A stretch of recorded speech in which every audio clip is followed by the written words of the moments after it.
StraighTAllDay.com. You're now tuned into the show where you learn to discipline to show up day after day, to do the work, the confidence to put yourself out there boldly and authentically, and the mental toughness to continue showing up, doing the work, putting yourself out there, even when the success you've expected to achieve has yet to be achieved. And on top of all this, you get a huge dose of personal initiative. That is the go-getter energy that moves any one of us, including yourself, to go and make things happen instead of waiting for things to happen. And then we put all this together into a series of frameworks, approaches, insights, strategies, and techniques all underneath the umbrella of one unifying philosophy that is called work on your game. My name is Dre Baldwin, also known as Dre All Day, and welcome to the show. And today's topic is, we are going to talk about the red pill movement.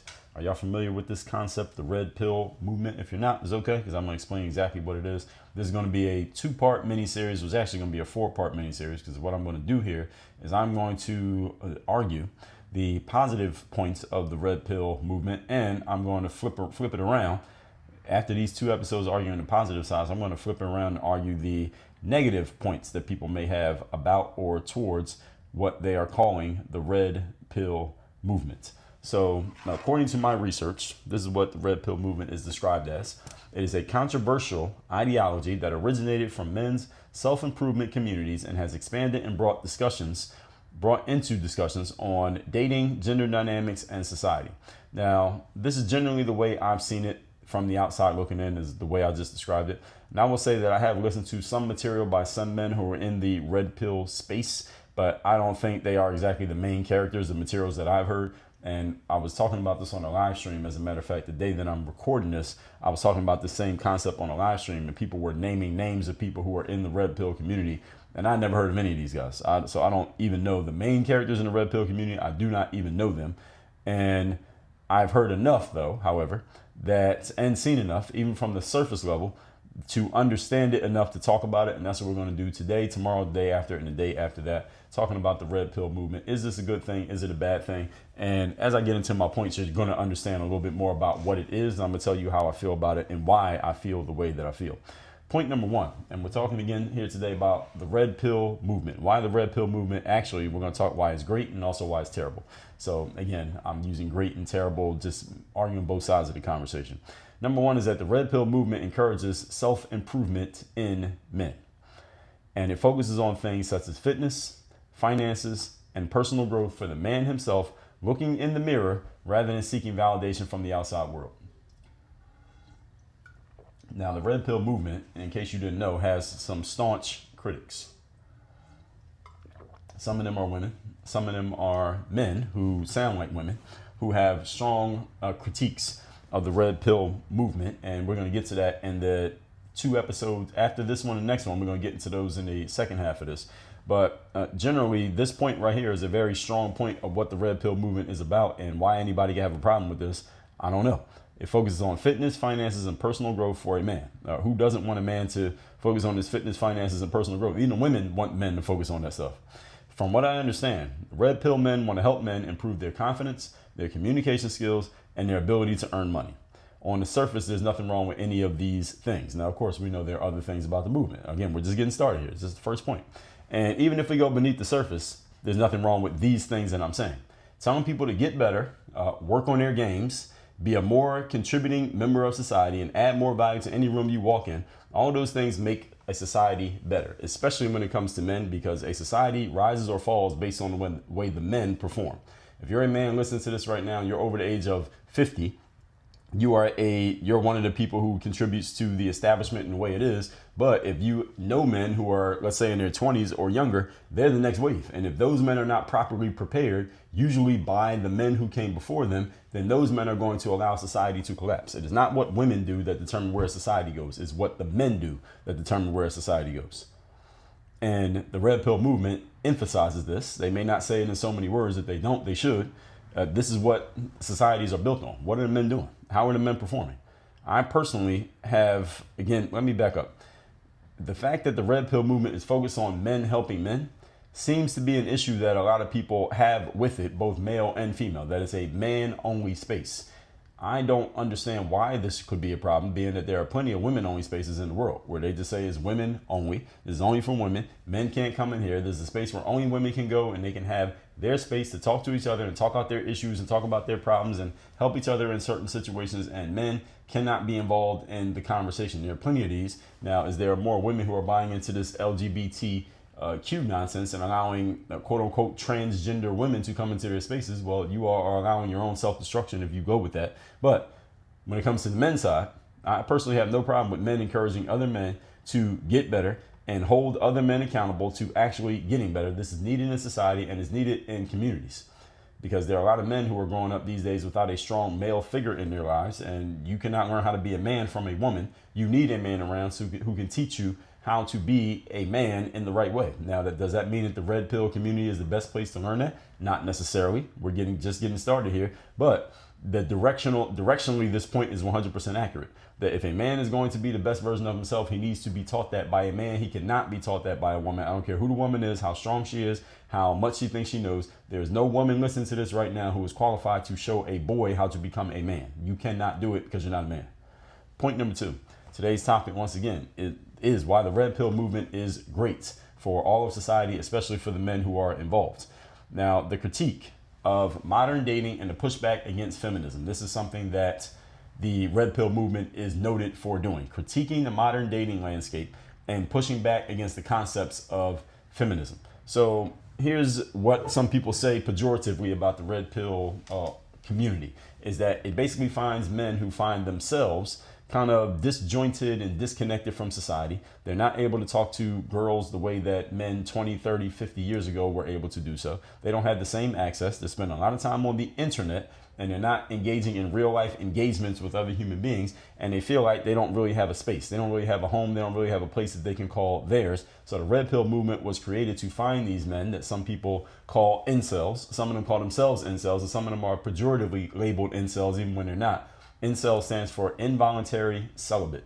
That's a person who wants to have sex but is unable to find a willing sexual partner, so they become incels. And what some people say about the red pill movement is there's a bunch of incel men, or used to be incel men, talking to other incel men and basically telling themselves that it's okay and coming up with ways to cope with this involuntary celibacy. Now, do I believe that to be 100% true? No. Do I believe that there are some men in the red pill movement, maybe users of the red pill movement, for lack of a better term, who are in that category? Yes, I do believe that's true. There are studies that say that men are having less sex than they used to in previous generations. I think one reason is because women are able to have wider choices for men these days than they used to have because of the internet. And it's much easier for a woman to get attention very quickly from a whole lot of people on the internet by posting pictures of herself than it is for a man to get that exact same level of attention from women posting pictures of himself. All right, man has to actually go and do something of substance in order to get attention from women, whereas a woman only has to show off her beauty and her looks to get attention. That is generally true. And you look on the internet, you see this all the time. And the red pill movement critiques modern dating, and it critiques the concepts that men have to somehow or should somehow kind of bow at the feet of women who now have all this attention that they can get very easily just by showing their beauty, and instead focus on yourself and make yourself a high quality person to the point you can get the women coming for you rather than you going after them. And it's a pushback against the concept of feminism, which a lot of things you can say about feminism, but one general point that feminism it agrees with or believes in is that a woman is equal to a man or maybe even superior to a man, and that women should be in a leadership position rather than men being in a leadership position. I completely reject this because, and one reason why it is rejected is because you cannot name a single society in the history of humankind that has been run by women that was able to successfully sustain.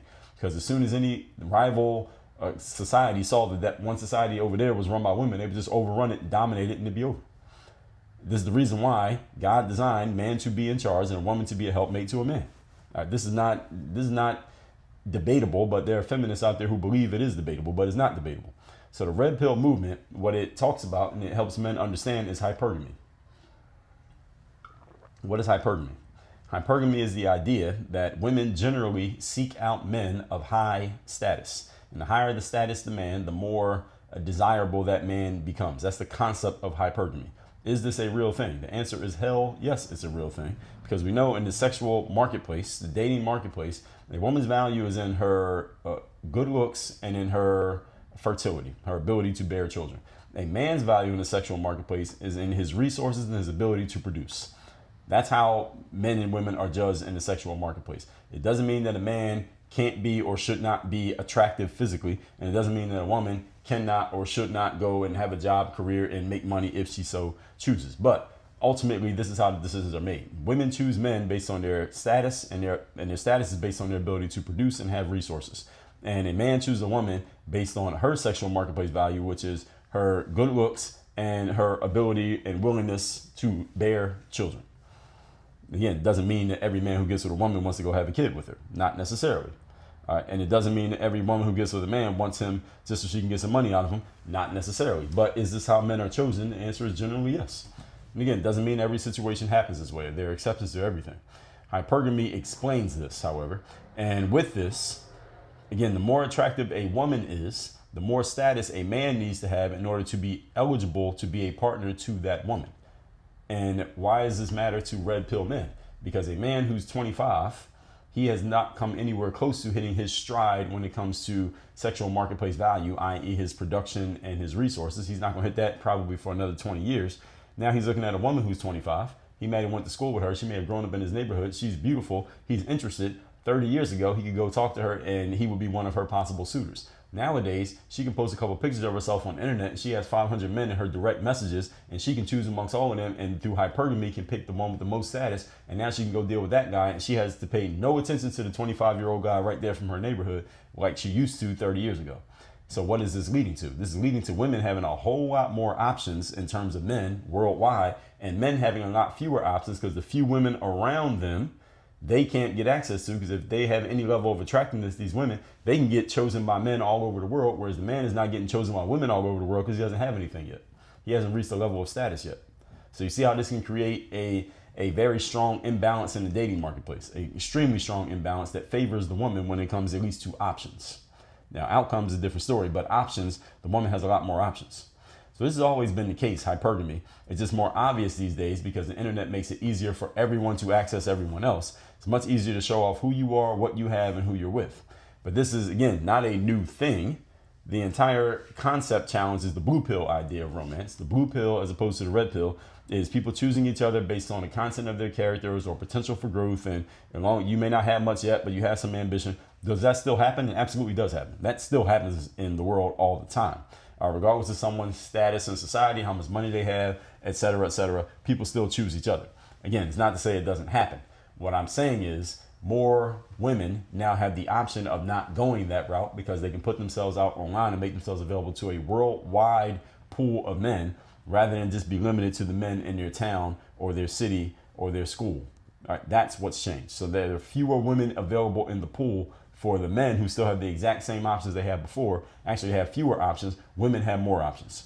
So the scales are tilting much further in another direction than where it's ever been before. And again, it's not to say it doesn't still happen.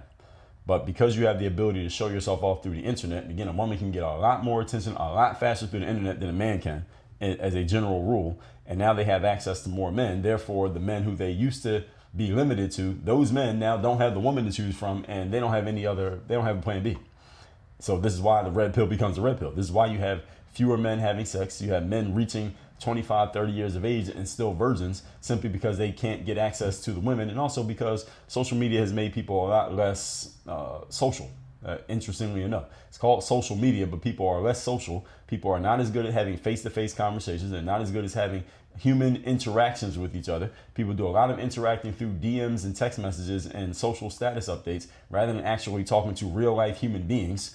I wrote an article about this that came out maybe by the time you hear this will have been a couple months ago. But I remember I was standing outside of my neighborhood and I saw this guy. He was going towards a train station and the train station was locked and closed. I guess he was expecting it to be open, and when he saw it was locked, he started looking around because it looked like he was trying to figure out what his plan B was because the train station was locked. And I was standing right there and I saw him and I was looking at him, but he never looked at me. He saw me, he registered my presence, but he never looked at me. He could have just asked me what to do. I would have told him exactly what to do because I saw his circumstance. He didn't look at me. He started looking at his phone. He opens up his phone. He gets text next from looking down at his phone. His chin is to his chest. And he's looking at his phone for about 5 minutes. And then finally, he figured out what to do. And he started walking in the direction that I would have told him to go had he just asked me. I'm giving that small anecdote as an example is that these days people are rather engaged with their phone than engaged with an actual human being. And some people don't have the skill of engaging with an actual human being. And again, this is much more of a problem when it comes to men than it is when it comes to women, because if men don't have the ability to communicate and we're not communicating with each other, where are our next wave of leaders coming from? What are our next wave of kids going to be taught? If the men don't know how to communicate and the man is out in public somewhere, doesn't know where he's going, he can't even ask a man who it pretty much looked like I lived there. I was just standing there. Not like I was going anywhere. And he could have just asked me. I would have told him exactly what to do. And I'm standing there in a suit, so it's not like I'm threatening to this guy. He didn't ask me. He instead looked at his phone, and it took him a lot longer to get an answer. And again, that's just anecdotal, but it is an example and is endemic of what's happening in the world today. How many of you have been walking down the street and had a person almost walk right into you because they were looking down at their phone and not looking where they were going? And then when they noticed you, they walked around you, didn't acknowledge the fact they almost walked into you, didn't say sorry, didn't say excuse me, and then looked right back at their phone and just kept walking as if what just happened didn't happen. How many of you have had that happen? How many of you are guilty of doing it yourself? All right, don't lie. So the whole point here is, the second point, more women have more access these days than they have ever had from their home in Nebraska. They got worldwide options. Men still got the same local options. Now it's just fewer of them. And that leads to them feeling, okay, where do I go? Who do I talk to? What are my options? They don't have any. They don't see any. So the red pill community opens up and they say, okay, well, here's a place for me. And they end up there. Makes sense to me. All right, supply and demand, folks. First law of economics. When there is a demand, a bunch of young men don't know where to go, what to do, and how to look at life. And someone says, hey, we have supplied a way to tell you where to go, what to do, and how to look at life. It may not be a perfect option, but it is a supply. And if someone supplies, there will be, if someone is demanding, there will be a supply. Same way that any of you may be hungry at some point. And do you think a bag of potato chips and a Snickers bar is the best option to serve your hunger? Most of you would agree that the answer is no. You probably shouldn't eat those things at all. But if you're hungry and you're walking past a Walgreens and you can get a bag of chips and a Snickers bar, you might get it anyway, even though you need some meat and potatoes. Why would you get the bag of chips and Snickers bar? Because someone is supplying a way to, at least in the short term, meet the demand of you being hungry. So even though you know it's not the best option, doesn't mean it's not an option, period. So you may not think that the red pill community is the best option for men who are seeking guidance, but it is an option, and because it's made itself available and it has supplied what the men are looking for, some people are going to gravitate towards it, and you can't be mad at them for that because, again, what other option are they seeing? If you're offering them a better option, then you have an argument. But if you're not, then what's your argument? Point number 3. Today's topic, once again, is why the red pill community is great for society. Number 3, it is teaching men to set boundaries in their relationships and not tolerate toxic behavior from males or females, whatever they deem to be toxic. It promotes the concept of the frame. I talked about framing before. It means maintaining control over your life, control over your emotions, rather than being reactive. This is a very important thing we need from men. I talked about this in a couple episodes ago where I talked about how to be smart and not be tough, and how to learn to control your emotions. I tell you all the time, we're in the emotional management business. This applies to men and women, but it's especially important for men because if you take a man who has the physical tools of a male and he does not have emotional control, this is where we get people who just go into outrages and do abusive things. This is where we get men who beat women. This is where we get school shooters. This is where we get people who commit violent crimes. Is usually a man who does not know how to control his emotions. So the red pill community says that it is teaching men how to control their emotions and control the frame of the way they look at themselves and the way they look at life. This is very much needed. Because if you get a man going around in the world with the emotional control and emotional impulses of a female, I call these people feminine energy men, then you get a lot of danger in society. These are the most dangerous people in the world are feminine energy men. Men who have the emotions of a woman, but the physicality of a man. See, if a woman goes through her emotions and she has the physicality of a woman, yeah, she can be somewhat dangerous, but not really, because there's only a certain amount of physical violence that a woman can enact on other people. So women don't have the physicality to do what a man can do. But if you take those same emotional impulses, and women tend to be more emotional than men are, take those same emotional impulses and put them on a man with that physicality, that's potential for danger. Your favorite, not favorite, but most notorious worldwide terrorists, are they women or are they men? They almost always win. They're always men, excuse me. The local terrorists, inside of our own space terrorists, what are they? Mostly men. It's usually not women. Why? Because the men have the physicality to do these harmful things to masses of people, even to individual people. Women can't do it. They could do it, but they don't do it. So what the red pill community is doing I believe is a great thing for any man to have. And I'll talk about this all the time, of managing your emotions, not suppressing them, not having them, not ignoring them, but managing them. Do not be reactive in situations where someone may be trying to, bait you into reaction, such as a woman, such as a fellow man, such as a circumstance. This is all very important because the advancement or falling of a society is based on what men in the society are doing. It is not what the women do. If the men falter or fail, the society falters. If the men do well, the society grows. Even though you may not like everything the red pill movement is doing or what you think it's about, one thing we can agree on is that it is focused on, its intention is to help men do better and be better in their way of better, whatever they consider to be better. Again, you may not like their way, but they are trying. They have the intention. One issue I've always had with the feminist movement is that it's somehow, some way pushing women to believe that they can run a society and that men need to sit in the passenger seat while they're in the driver's seat. This is complete bullshit. I completely reject it. And no, that is not the way humanity was designed. God designed man to be in charge, and he put the woman in place as a helpmate to the man. We know this from the book of Genesis in the Bible, that he put man in charge and the woman was supposed to support. And when the man didn't do his job, the woman got baited by the serpent into biting into that apple. Then she went and deceived the man. And when God realized what had happened, first thing God said is, Adam, where are you? The first thing God did was look to the man. Even though the woman is the one who messed up, she's the one who actually did the act that put them on the wrong path. It was actually the man who messed up, because had he been doing his job and manning his posts of being in charge, then the woman could have never got deceived in the first place. Notice that the serpent didn't go after the man. He went after the woman. He went after the weakness in this circumstance, which is the woman. She was the one more susceptible to being tricked. He couldn't have tricked the man. That's why he tried to go after the woman, and then the woman tricked the man. That's the way it worked. And it's the same thing that happens in society. You go through the women and trick them, then they go trick the men. So this is why a man needs to man his post and play his position and know his role, which is in the leadership position. So when a woman tries to tell you that she's going to be in a leadership position and you're going to follow, you need to tell that woman, no, you need to get back in your place in the second position. I'm going to be in the first position. And you don't necessarily have to say this in so many words to a woman. What you need to do is show up as a person who is disciplined, responsible, confident, and aware. And when you're doing those things, a woman will naturally follow your lead. And the red pill community says that this is what they're trying to do to men. This is what they're trying to teach men to do. Now, if that's what they're trying to teach them, then more power to them. I don't have a problem with this intention. As a matter of fact, I support this intention. So it is complete bullshit that what feminism says, that a woman should be in a leadership position. No, she should not. Goes against the way we were built by our higher beings, as I just explained. If we're going to have a strong society, we need disciplined and accountable and responsible men, period. There is no inverse to this point. Disciplined, accountable, responsible men build a society. If you don't have that, the society falters. And again, you can't put women in a place to do a man's job. Same way a man can't do a woman's job. Man can't have a baby. And a woman cannot lead a society. If they could, then it would have happened at least once in the history of mankind. Why has it never happened? There's a reason it's never happened. It's not supposed to happen. This is not to say that the red pill movement is the best way of going about all of these things. But again, they have a positive intention from what I see. And tomorrow we're going to get into part 2 of this. Let's recap part 1 of this series, which is why the red pill movement is a great thing. Number 1, it encourages self-improvement. I'm the work on your game guy. So, of course, I'm with anything or anyone who is encouraging self-improvement in another group. Number 2, critique of the modern dating and pushback against feminism. Now, modern dating, there's a lot of opinions from a lot of people on different ways that it goes and how it goes and why.